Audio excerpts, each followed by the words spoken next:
Bem-vindos ao Dark Relatos, o lugar onde o desconhecido ganha vida. Aqui, mergulhamos em histórias que desafiam a razão. Exploramos mistérios que a ciência não consegue explicar e revelamos segredos que muitos prefeririam deixar escondidos. Se você é fascinado pelo lado sombrio da existência, se aventuras sobrenaturais e relatos reais arrepiantes são o que você busca, você está no lugar certo. Prepare-se para uma jornada pelos cantos mais obscuros da realidade, porque, no Dark Relatos, a escuridão nunca está sozinha. Não se esqueça de se inscrever, ativar o sininho e nos acompanhar nesta viagem pelo inexplicável. O que vem a seguir pode mudar a forma como você enxerga o mundo. Vamos para o vídeo. A Ponte dos Esquecidos. Num vale remoto, cercado por montanhas imponentes e florestas densas, havia uma pequena vila chamada Vilarizol. Os moradores viviam em harmonia com a natureza, mas todos conheciam a lenda que pairava sobre suas cabeças: a existência da Ponte dos Esquecidos, um lugar místico que separava o mundo dos vivos do mundo dos mortos. Diziam que a ponte era feita de uma pedra negra e brilhante, que refletia a luz da lua de maneira sobrenatural. Ela ficava no topo de um penhasco, sobre um abismo sem fim, e só podia ser vista em noites de lua cheia. Quem cruzasse a ponte nunca mais voltaria, mas, em noites especiais, sombras eram vistas atravessando de volta, como se estivessem em busca de algo perdido. A história começa com Elara, uma jovem curiosa e destemida que sempre foi fascinada pelas lendas da vila. Seu avô, um homem sábio e respeitado, costumava contar histórias sobre a ponte, mas sempre terminava com um aviso: nunca se aproxime dela, Elara. Alguns lugares são sagrados demais para os vivos. Mas Elara não conseguia se conformar. Ela tinha perdido sua mãe anos atrás, em um acidente trágico, e a dor da perda nunca a abandonara. Movida pela saudade e pela esperança de reencontrá-la, ela decidiu que, na próxima lua cheia, encontraria a ponte e cruzaria para o outro lado. Na noite fatídica, Elara deixou sua casa em silêncio, carregando apenas uma lanterna e um pequeno amuleto que seu avô lhe dera. A floresta estava estranhamente silenciosa, como se a natureza soubesse de seus planos. Após horas de caminhada, ela finalmente avistou a ponte. Era exatamente como as lendas descreviam: imponente, misteriosa e envolta em uma névoa prateada. Com o coração acelerado, Elara deu o primeiro passo. A ponte parecia sólida, mas cada passo ecoava como se estivesse caminhando sobre o vazio. Quando chegou ao meio, uma voz suave chamou seu nome. Era a voz de sua mãe. Elara correu em direção ao som. Antes que percebesse, já estava do outro lado. O outro lado. Do outro lado da ponte, Elara encontrou um mundo estranhamente familiar. A paisagem era semelhante à de Vilarizol, mas tudo parecia mais silencioso, mais estático. O céu era de um tom roxo escuro, e não havia sol, apenas uma luz difusa que vinha de todas as direções. Ela logo encontrou sua mãe, que parecia exatamente como a lembrava. Os dois se abraçaram. Por um momento, Elara sentiu que toda a dor havia desaparecido. Mas algo estava errado. Sua mãe não falava, apenas sorria de maneira melancólica. Quando Elara tentou perguntar sobre o lugar, sua mãe apontou para uma trilha que levava a uma floresta escura. Intrigada, Elara seguiu a trilha e encontrou outras almas vagando pelo local. Algumas pareciam perdidas, outras estavam sentadas, olhando fixamente para o nada. Ela tentou falar com elas, mas ninguém respondia. Foi então que ela percebeu: essas eram as almas que haviam cruzado a ponte e não conseguiam seguir em frente. Elas estavam presas, esquecidas até mesmo de si mesmas. Enquanto explorava o lugar, Elara encontrou uma figura enigmática. Um homem alto, vestido com uma capa negra e segurando um cajado adornado com símbolos antigos. Ele se apresentou como o guardião da ponte, aquele que zelava pela passagem entre os dois mundos. Você não deveria estar aqui, disse ele, com uma voz que ecoava como um trovão distante. A ponte não foi feita para os vivos. Se você ficar muito tempo, nunca mais poderá voltar. Elara explicou que havia cruzado a ponte para encontrar sua mãe, mas o guardião abanou a cabeça. Sua mãe já partiu para o que está além. O que você viu foi apenas um eco, uma memória que ficou para trás. Agora, você precisa decidir: ficar aqui e se tornar como essas almas esquecidas, ou voltar e enfrentar a dor da perda. Elara olhou para trás, em direção à ponte. A ideia de voltar para o mundo sem sua mãe era dolorosa, mas ela sabia que ficar no outro lado significaria perder tudo que ainda tinha: seu avô, seus amigos, sua vida. Com lágrimas nos olhos, ela decidiu voltar. O guardião a acompanhou até a ponte e lhe deu um último aviso: agora que você viu o outro lado, nunca mais será a mesma. Mas lembre-se, a ponte não é um lugar de fuga, é um lugar de passagem. Respeite isso. Elara cruzou a ponte de volta. Quando chegou ao outro lado, a lua já estava se pondo.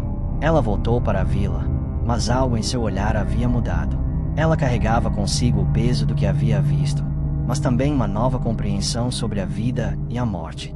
Anos se passaram, e Elara se tornou a guardiã das histórias da vila. Ela contava a lenda da Ponte dos Esquecidos, mas sempre terminava com um aviso, assim como seu avô fazia. A ponte não é para os vivos, dizia ela. Ela nos lembra que a vida é preciosa e que devemos honrar aqueles que partiram, sem tentar trazê-los de volta.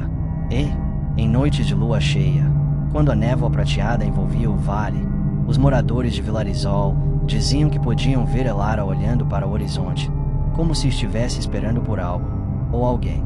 Agora vamos para o próximo relato. O Eco das Almas Perdidas. Era uma noite de lua cheia quando o jovem historiador Daniel chegou à pequena cidade de Black Hollow. Ele havia sido contratado para investigar os arquivos antigos da cidade, que supostamente guardavam segredos centenários sobre uma série de desaparecimentos misteriosos. Daniel era cético por natureza, mas algo naquela cidade o intrigava. O ar era pesado, e os olhares dos moradores eram carregados de desconfiança e medo. A cidade era cercada por uma floresta densa, e no centro dela havia um antigo cemitério abandonado. Diziam que, à meia-noite, era possível ouvir sussurros vindos das lápides, como se as almas dos mortos estivessem tentando se comunicar. Daniel não acreditava em fantasmas, mas estava determinado a descobrir a verdade por trás das lendas.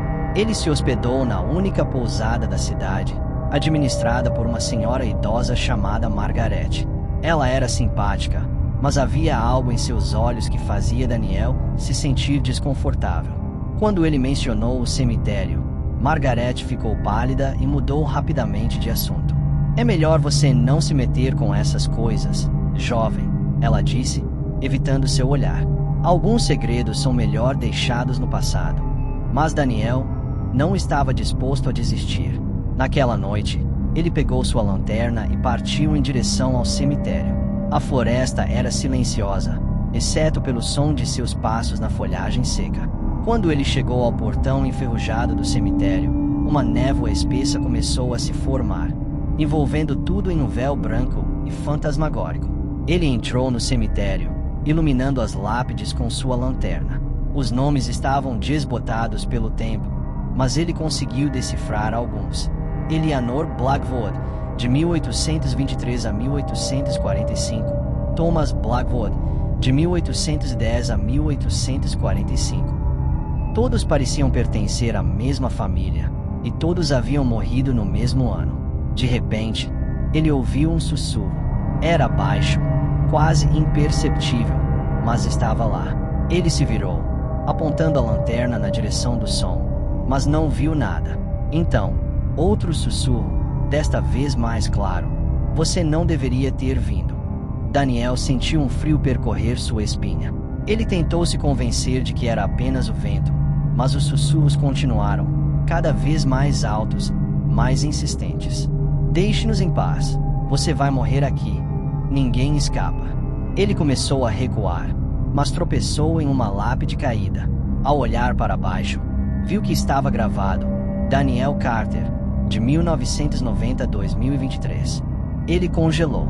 Como poderia haver uma lápide com seu nome e a data de sua morte? Antes que ele pudesse processar o que estava acontecendo, a lanterna começou a piscar. Ele bateu nela, tentando fazê-la funcionar, mas as luzes se apagaram completamente. No escuro, ele podia ouvir passos se aproximando, lentos e arrastados. Ele tentou correr, mas algo o agarrou pelo tornozelo, puxando-o para o chão. Ele gritou, lutando contra a força invisível, mas era inútil. Ele foi arrastado para uma cova aberta, onde viu esqueletos empilhados uns sobre os outros.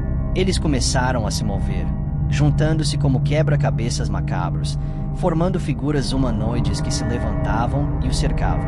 "Você é um deles agora", sussurrou uma voz em seu ouvido. Era a voz de Margaret. Mas quando ele se virou, viu apenas uma figura sombria com olhos brilhantes. Ele tentou gritar, mas sua voz foi abafada por uma mão gelada que cobriu sua boca. As figuras se aproximaram, e ele sentiu uma dor aguda em seu peito. Ele olhou para baixo e viu uma faca enterrada em seu coração. O sangue escorria, manchando a terra ao seu redor. Quando ele acordou, estava deitado em sua cama na pousada. Ele respirou aliviado, pensando que tudo havia sido um pesadelo. Mas então ele percebeu que estava vestindo roupas sujas de terra, e suas mãos estavam manchadas de sangue. Ele correu para o espelho e viu que seu reflexo estava pálido, com olhos fundos e escuros. Ele saiu correndo da pousada, mas a cidade estava deserta. As casas estavam em ruínas, como se tivessem sido abandonadas há décadas. Ele correu em direção ao cemitério, mas quando chegou lá, viu que todas as lápides agora tinham seu nome. Ele ouviu risadas ao seu redor, e as figuras sombrias emergiram das covas, cercando-o mais uma vez. "Você é um de nós agora", elas sussurraram em uníssono. Daniel tentou lutar, mas sabia que era inútil. Ele havia se tornado parte da maldição de Black Hollow, condenado a vagar pelo cemitério para sempre, como uma alma perdida.